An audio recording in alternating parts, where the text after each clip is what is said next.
శరీరంలో కిడ్నీల యొక్క పాత్ర ఏందో ఇప్పుడు మనం తెలుసుకుందాం. మనకి శరీరంలో కిడ్నీల యొక్క పాత్ర మరి రెండు రకాలు, ఎడమ ఒకటి, రైట్ అండ్ లెఫ్ట్ రెండు కిడ్నీలు ఉంటాయి.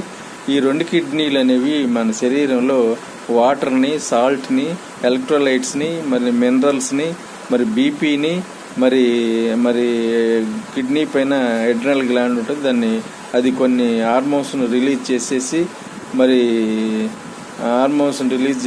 రెడ్ సెల్స్ని ఇంక్రీజ్ చేస్తూ ఉంటుంది.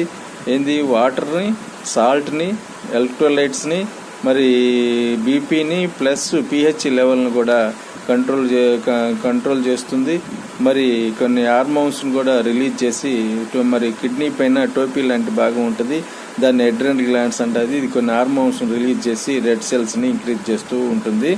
మరి ఈ కిడ్నీ యొక్క పాత్ర అనేది మన శరీరంలో ఎక్కువ ఉన్న చోట వాటర్ని తీసేసి తక్కువ ఉన్న చోట వాటర్ని కంట్రోల్ చేస్తూ ఉంటుంది. కిడ్నీ యొక్క పాత్ర ఇది. Thank you. Please subscribe and like. Thank you.